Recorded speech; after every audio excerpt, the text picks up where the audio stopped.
Olá a todos vocês, Shalom Aleichem.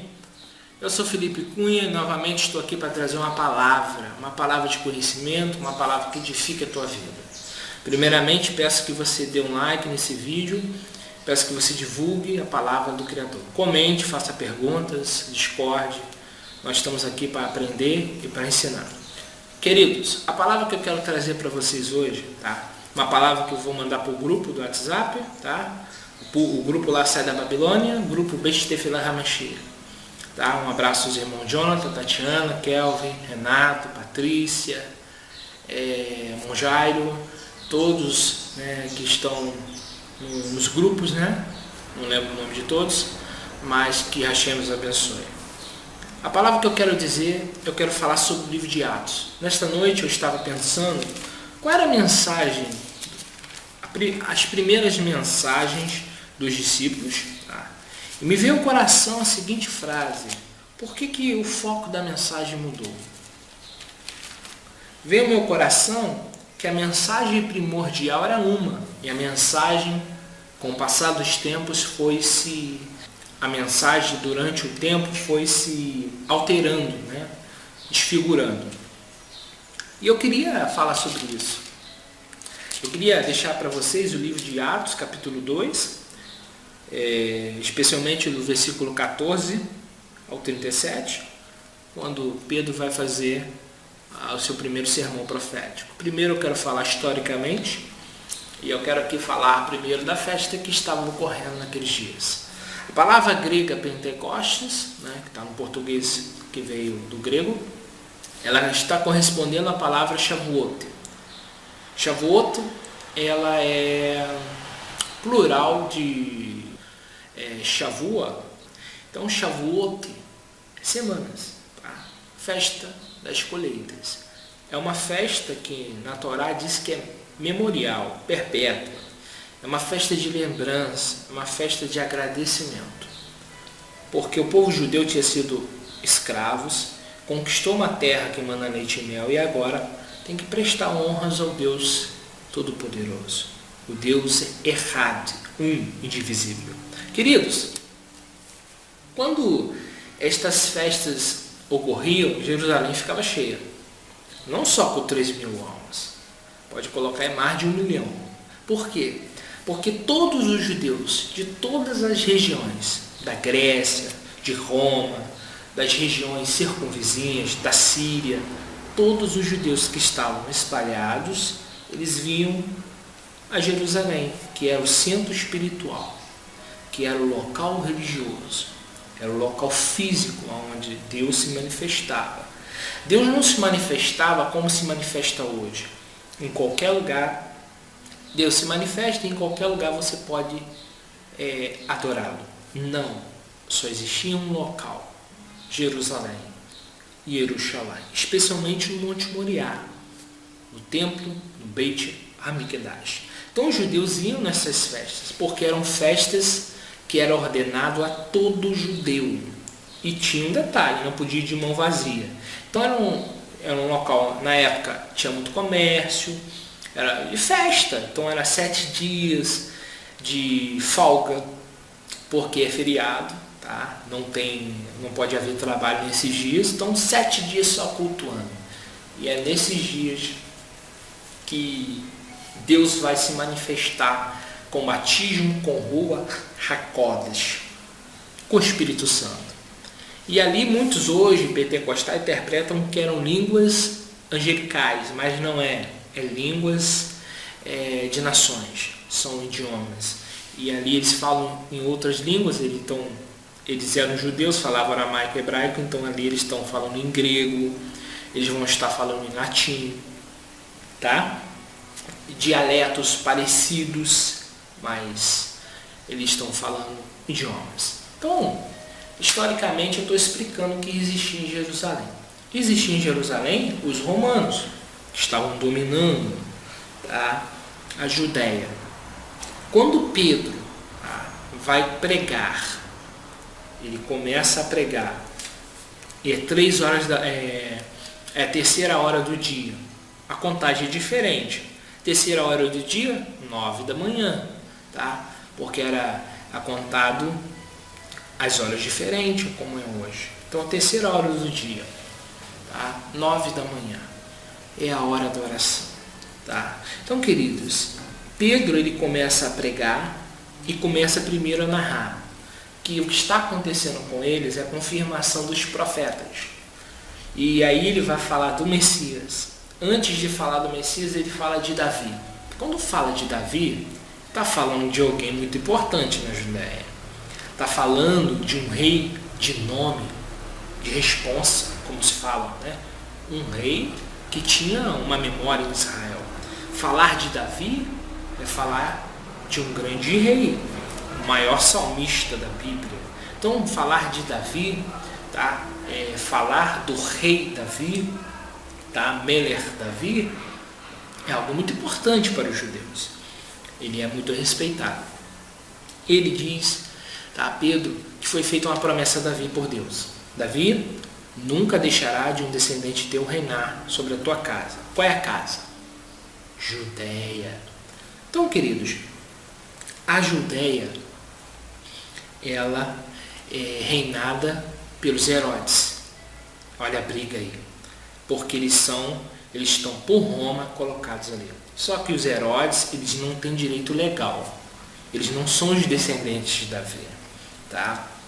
Herodes o Grande casa com uma descendente judaica para poder estar no poder, mas eles não são descendentes de Davi. Então, quando Pedro começa a narrar que Davi teve uma promessa e que o filho, a descendência, né, de Davi ia reinar, e ele declara que esse descendente é aquele que havia morrido, mas ressuscitou, porque Pedro diz, nós somos testemunhas de que Yeshua HaMashiach, Yeshua o Messias, ele é esse descendente. Então, o que Pedro está dizendo descaradamente? Que os dias de Herodes estão contados. Os dias de Nero, os dias de Domiciano, os dias de Vespasiano estão contados. O que Pedro está dizendo? Olha, o rei dos judeus está vivo. Nós testemunhamos que ele está vivo. E as promessas de messiânica é o quê? Paz na terra. As promessas messiânicas é que Jerusalém seria restaurado, os seus adversários seriam expulsos, né, que são os romanos e a família Herodes, porque eles não têm direito ao trono, e aquela opressão de impostos vai acabar, a opressão romana vai acabar. Mas só que Pedro, ele vai narrar que o Messias, que vai fazer essas grandes coisas, ele está vivo. E que o céu reteve ele. Ele subiu ao céu. E ao subir ao céu, ele deixou uma mensagem antes dele retornar. Então quer dizer o quê? O Messias, já sabem quem são. Então Pedro está dizendo, o Messias nós já conhecemos. Tá? É Yeshua, que esteve conosco, 3 anos e meio nos ensinou, e ele nos deu uma mensagem, uma bessorá, boa notícia. Eu vou voltar. Antes de eu voltar, vocês vão pregar essa boa notícia na Judéia, em Samaria e nos confins da terra. No tempo apropriado e determinado pelo Pai, eu voltarei. Que mensagem espetacular! E que mensagem, tem que ser homem para pregar uma mensagem dessa, na Judéia, nesse tempo de festa. E eu fiquei pensando ontem, que coragem que Pedro teve. Porque Pedro, ele está afrontando os romanos e a cúpula religiosa da época dele, porque os religiosos ali, os sacerdotes, os fariseus ali, que estão, a maioria era saduceu do templo, a maioria deles ali, os historiadores nos declaram que não eram colocados ali legalmente, eram colocados pelo Império Romano. Então, a religião judaica estava dominada, tá, pelos romanos. Eles mandavam no templo, eles mandavam em tudo. Então, queridos, quando Pedro narra essa mensagem e declara que Yeshua, ele é o rei dos judeus, é uma mensagem muito corajosa. Por isso eles foram mortos. Tá? Eu quero deixar bem claro que os apóstolos, eles não mudaram o jeito de se vestir, o jeito de falar. Então os apóstolos tinham barba, usavam talites, guardavam sábado. E tinha uma mensagem na boca deles totalmente judaica. Aqui as pessoas não entendem hoje, elas se declaram cristãs. Tudo bem. A palavra cristão não é coisa ruim. A palavra cristão quer dizer ungido. Quando nós falamos que acreditamos no ungido, nós temos que entender que sentido é isso. Primeiro, rei de Israel. Tá? Ele é ungido a reinar. Só que as profecias bíblicas dizem que ele vai reinar em Israel e ao mundo todo, no milênio. Então nós estamos falando de um rei que vai reinar na sua capital, Jerusalém, e vai reinar sobre a terra inteira. Ele será o rei de toda a terra. Então nós estamos falando de um judeu que vai voltar para o seu povo no Monte das Oliveiras, porque aqui no começo os anjos que declararam para os apóstolos que ele foi, mas vai voltar do mesmo jeito. Então ele saiu do Monte das Oliveiras, ele vai voltar, e ele vai voltar para Jerusalém, e ele vai reinar de Jerusalém no milênio. Agora, o que se aconteceu? O que ocorreu? É que os gentios, eles não tinham a oportunidade, tá, de salvação. Então eles agora têm. É um chamado para eles virem. A mensagem do Evangelho, né, declara que todas as pessoas que acreditarem no Messias, tá, elas serão salvas. Elas alcançarão o perdão dos pecados, a remissão dos pecados, a salvação. Tá? Então, nós vemos que Yeshua tem a sua finalidade de reinar, de restaurar o povo de Israel, de juntar as 12 tribos que se perderam, de fazer uma nova aliança com a casa de Israel, com a casa de Judá, tudo isso. E ele também é uma porta para os que não conheciam o único Deus. Um texto que eu gosto muito é João 17,3. Eu quero ler com vocês, estou perto aqui de João. João 17, versículo 3, vai dizer assim: e a vida eterna é esta, que te conheçam a ti, o único Deus verdadeiro. Tá? Vírgula. E a Yeshua, o ungido, a quem enviaste. Então a mensagem de salvação é esta: que conheçam quem? As nações, todas as pessoas de longe e perto, que só existe um Deus, Echad, indivisível, o Deus de Israel. E a Yeshua HaMashiach. Esse Cristo aqui soa como nome, parece que é um nome próprio, né? Jesus Cristo parece que é um nome, sobrenome. É um nome próprio, é claro. Mas parece que é um sobrenome. Por exemplo, Felipe Cunha é um nome, um sobrenome meu. Agora, quando nós lemos Yeshua HaMashiach, no hebraico, você vai entender diferente do que você lê Jesus Cristo. O que o texto está dizendo? Que nós temos que reconhecer que Deus, ele é um, e nós temos que reconhecer que o Messias de Israel veio. Tá? Reconhecer que Yeshua é este ungido. A salvação é esta. Agora, como que eu vou tomar posse dessa salvação se eu não reconheço que Deus é um? Tá? Eu reconheço que Yeshua, ele é o Messias. Só que as pessoas hoje em dia não sabem disso. Elas não sabem que o Jesus que eles pregam, ele é rei de Israel. E ele vai voltar para reinar em Jerusalém. E que esse rei de Israel tem um pai. E este pai é o único Deus.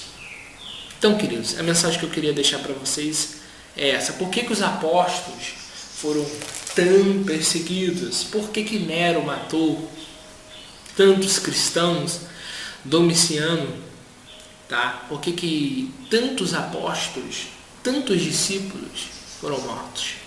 Por pregarem que o rei de Israel estava vivo. Pregando, recapitulando, que Yeshua, ele é o rei, ele está colocando, tá, está dando os dias contados para os Herodes e para os romanos. Por isso eles foram mortos, porque declararam que Yeshua tinha ressuscitado dentre os mortos e que esse rei da Judéia, que esse rei de Israel, ele estava vivo e que ia voltar. Só que eles não sabiam quando. Tá? Quando eles diziam, ele vai voltar, e o povo hebreu ouviu isso, qual é a esperança que vem no coração deles? Restauração das tribos de Israel, tá? Ser expulso os romanos, os Herodes, a oprimição dos impostos, tá? Um tempo de paz. Então, queridos, a mensagem do Evangelho é essa: o rei dos judeus. Muitos, tá? Quero deixar aqui claro aqui, debocham da minha barba. Teve pessoas dizer, está parecendo igual um mendigo. Queridos, se vocês vissem o Messias na época dele, vocês vão falar isso, porque ele era assim, barbudo, cabelo curto, tá? Com roupas muito mais simples do que a minha, tá? E comia sem lavar as mãos, né? A Bíblia diz que os discípulos dele comiam sem lavar as mãos e os religiosos imprecavam. Então, queridos, eu quero deixar uma coisa bem clara: o Messias que está sendo pregado aí fora não é o mesmo da Bíblia. E o que eu quis trazer com essa mensagem? Que nós não podemos desconectar, tá, o Messias do povo judeu. Não existe mensagem acerca disso. Os gentios, que somos nós, tá? Nós somos enxertados nesse plano de salvação dos judeus. Tá? Agora, muitos judeus não acreditam que Yeshua veio. Eles servem o mesmo Deus que eu sirvo. Tá? O judeu ortodoxo, ele acredita que Deus é um. Acredita. E acredita no Messias também. O ortodoxo acredita. O ortodoxo só não acredita que Yeshua é o Messias, mas acredita em um único Deus. Qual é a diferença de um judeu ortodoxo para um judeu messiânico? Que um acredita que Yeshua veio e outro não. Tá? Crer que Deus é um não é suficiente para a salvação, segundo João 17, capítulo 3. Tá? Porque tem que crer que Deus é um e que Yeshua é o Messias. Agora, vamos para o outro lado. O messiânico, que não acredita, o gentil, que acredita em Yeshua, ele também tem que crer que Deus é um. E ele também tem que seguir o mesmo estilo de vida do messiânico judeu. Por quê? Porque os judeus, quando prega a mensagem, é uma mensagem totalmente judaica. Os apóstolos, quando pregam a palavra, é mensagem judaica. E os gentios hoje em dia pregam uma mensagem toda desconectada de Israel, desconectada do povo judeu. Quero dizer para você que o povo judeu é menina dos olhos de Adonai. E que o povo de Israel está esperando o Messias dele retornar. Sim, muitos judeus são messiânicos. Então a barba comprida que eu estou usando é em homenagem ao Deus que eu sirvo. Ele disse para mim certo dia que quem deixa a barba crescer honra ele. Por isso deixei crescer. Tá? O que eu acho engraçado é que as pessoas pregam o Messias longe da Torá. Nunca vi o Messias longe da lei. Como vai ter reino sem lei? Eu queria que você me explicasse, doutor de teologia, o senhor sabe tudo?